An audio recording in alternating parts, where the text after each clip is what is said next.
Hi friends, നമ്മുടെ simple past tense ആണ് നമ്മളിപ്പോഴും പഠിച്ചുകൊണ്ടിരിക്കുന്നത്. അതിൻ്റെ ഒരു ഭാഗമാണ് WH ക്വസ്റ്റ്യൻസിൻ്റെ പാസീവ്.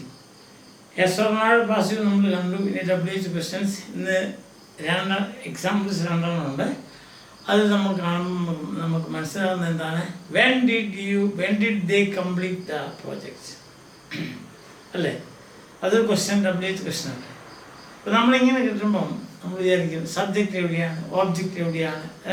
നമ്മൾ അങ്ങനെയാണല്ലോ, സബ്ജക്റ്റിൻ്റെ സ്ഥാനത്ത് ഓബ്ജക്റ്റ് വരും, ഓബ്ജക്റ്റിൻ്റെ സ്ഥാനത്ത് സബ്ജക്റ്റ് വരും, ഇങ്ങനെയല്ലേ പഠിച്ചിരിക്കുന്നത്. പക്ഷേ ഈ ക്വസ്റ്റ്യൻ വന്നാൽ എന്ത് ചെയ്യുന്നുള്ളതാണ് ആദ്യം ചെയ്യേണ്ടത് എന്താണെന്ന് വെച്ചാൽ ആ വെന്നെ അങ്ങ് മാറ്റിയിടുക. എന്നിട്ട് did they complete the project എന്നുള്ളതിന് നമ്മൾ സ്റ്റേറ്റ്മെൻ്റ് ആക്കുമ്പം they did complete the project എന്നോ അല്ലേ? ഇവിടെ എഴുതിയിട്ടുണ്ട് ഞാൻ, they did complete the project. They did complete എന്നുള്ളത്, ഡിഡ് കംപ്ലീറ്റ് എന്നുള്ളത് കംപ്ലീറ്റഡ് എന്നാവും കുറച്ചുകൂടെ സിംപ്ലിഫൈ ചെയ്യുമ്പോൾ. ഇപ്പം ദേ കംപ്ലീറ്റഡ് ദ പ്രോജക്റ്റ്, ഇപ്പം ക്ലിയറായി. They subject, completed verb, and മറ്റേത് പ്രോജക്റ്റ് എന്നുള്ളത് ഓബ്ജക്റ്റ്. ഇനി തിരിച്ചിടാം. The project was completed by the. ഇനി ക്വസ്റ്റ്യൻ ആക്കുന്നതിന് project was the project completed by them? The question ഇവിടെ അങ്ങ് എഴുതി വെക്കുക. When was the project completed by them? അത് കഴിഞ്ഞു. ഇത്ര സിമ്പിളാണിത്. അപ്പം ഒരു ക്വസ്റ്റ്യൻ, WH ക്വസ്റ്റ്യൻ കിട്ടിക്കഴിയുമ്പം നമ്മൾ പേടിക്കരുത്. അയ്യോ ഇത് WH വേറെ എവിടെയാണ് സബ്ജക്റ്റ്, എവിടെയാണ് ഓബ്ജക്റ്റ് എന്ന് നേരത്തെ നമ്മൾ വിഷമിക്കാതെ ആ ക്വസ്റ്റ്യൻ വേർഡ് അങ്ങ് മാറ്റിയിടുക. എന്നിട്ട് നമ്മൾ സെൻറ്റൻസിനെ സിംപ്ലിഫൈ ചെയ്ത് സ്റ്റേറ്റ്മെൻ്റ് ആക്കി അതിനെ പാസീവാക്കി അവസാനം നമ്മുടെ ക്വസ്റ്റ്യൻ വേർഡ് എഴുതുക. രണ്ടാമത്തെ ക്വസ്റ്റ്യൻ ഉണ്ടോ, വാട്ട് ഡിഡ് യു ഡു? ഒത്തിരി ഡിഡ് ഡു ഒക്കെ ഉണ്ട്. സബ്ജക്റ്റ് എവിടെയാണ്, ഓബ്ജക്റ്റ് എവിടെയാണ് അറിയത്തില്ല. അപ്പോൾ എന്താ ചെയ്യേണ്ടത്? ഇപ്പം നമ്മൾ ചെയ്യുന്ന വാട്ട് മാറ്റിയിടുക.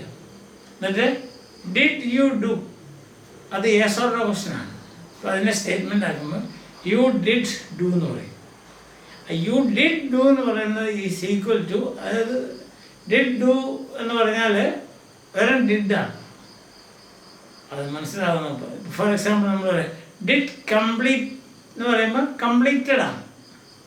തൊട്ട് മുമ്പത്തെ സെൻറ്റൻസ് നോക്കി, ഡിഡ് കംപ്ലീറ്റ് എന്ന് പറയുന്നതും കംപ്ലീറ്റഡ് എന്ന് പറയുന്നത് ഒന്നാണ്. അതുപോലെ ഡിഡ് ഡു എന്ന് പറയുന്നതും ഡിഡ് എന്ന് പറയുന്നതും ഒന്നാണ് അല്ലേ? അത് ക്ലിയർ അല്ലേ? അപ്പം അങ്ങനെ വരുമ്പം നമ്മൾ യു ഡിഡ് ഡു എന്നായി. യു ഡിഡ് ഡു എന്നുള്ളത് യു ഡിഡ് എന്നായി. ഇപ്പം യു ഡിഡ് വാട്ട്, അതിന് പകരം സംതിങ് അല്ലെ ഇറ്റ് എന്തെങ്കിലും നമുക്ക് അതിന് പകരം ഇടാം. അപ്പം യു ഡിഡ് സംതിങ്.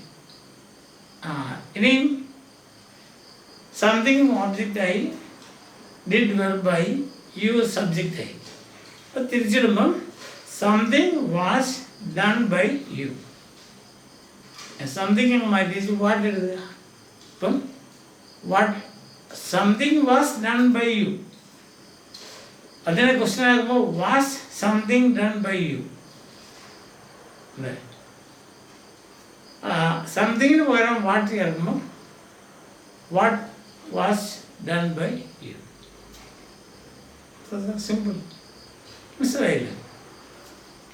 അതിനകത്തൊരു കൺഫ്യൂഷൻ വരുന്നതാണ് ഡിഡ് ഡു എങ്ങനെ ഡിഡ് എന്നുള്ളത്. അത് വളരെ സിമ്പിളാണത്. ഉദാഹരണം പറയുകയാണെങ്കിൽ ഡിഡ് സി എന്നുള്ളത് എന്താകും, സ്വയം. ഡിഡ് കംപ്ലീറ്റ് എന്നുള്ളത് കംപ്ലീറ്റഡ് ആകും. അപ്പോൾ ഡിഡ് ഡു എന്നുള്ളത് ഡിഡാകും. ഇത്രേ ഉള്ളൂ. കാരണം നമ്മൾ ആ ഡിഡ് അവിടെ ഇൻസൾട്ട് ചെയ്താൽ അതൊക്കെ പഴയ കാര്യങ്ങളൊക്കെ ഓർക്കണം. അപ്പം അത് നമുക്കത് മനസ്സിലാവും. സിമ്പിളായിട്ട് ഞാൻ എഴുതിയിട്ടുണ്ട്. ഇനി ഒരു 3-4 എക്സാമ്പിളും കൂടി അടുത്ത ക്ലാസ്സിൽ പറയാം. തൽക്കാലം നമുക്കിവിടെ സ്ഥല സൗകര്യം ഇല്ലാത്തതുകൊണ്ടാണ് 2 എക്സാമ്പിളുകൾ നിർത്തിയിരിക്കുന്നത്. അടുത്ത ദിവസം കുറേ കൂടി എക്സാമ്പിൾസൊക്കെ നമുക്ക് ചെയ്യുമ്പോൾ നിങ്ങൾക്ക് മനസ്സിലാവും. ഈ ഒരു കൺഫ്യൂഷൻ നിങ്ങൾക്ക് ഉണ്ടാകരുത്. അത് നമുക്ക് ക്ലിയർ ആക്കണമെങ്കിൽ ഇത് ഓർത്താൽ മതി. ഡിഡ് കംപ്ലീറ്റ് എന്നുള്ളത് കംപ്ലീറ്റഡ് ആവും. അപ്പം ഡിഡ് ഡു എന്നുള്ളത് ഡിഡ് ആവും. ഇത്രയേ ഉള്ളൂ. അതായത് കംപ്ലീറ്റഡ് എന്ന വാക്കിനെ നമ്മൾ സെപ്പറേറ്റ് ചെയ്യുമ്പോൾ കിട്ടുന്നതാണ് ഡിഡ് കംപ്ലീറ്റ്. അതുപോലെ ഡിഡിനെ കംപ്ലീറ്റ് ചെയ്യും, സെപ്പറേറ്റ് ചെയ്യുമ്പോൾ കിട്ടുന്നതാണ് ഡിഡ് ഡു. അപ്പോൾ ഒന്നിച്ച് ഇറങ്ങുമ്പോൾ അത് ഒരു ഡിഡായിട്ട് മാറും. അത്രേ ഉള്ളൂ. ക്ലിയർ ആയെന്ന് വിശ്വസിക്കുന്നു. അപ്പോൾ അടുത്ത ക്ലാസ് നമുക്ക് കുറേ എക്സാമ്പിളോട് ചെയ്യാം. അതുവരേക്കും ബൈ.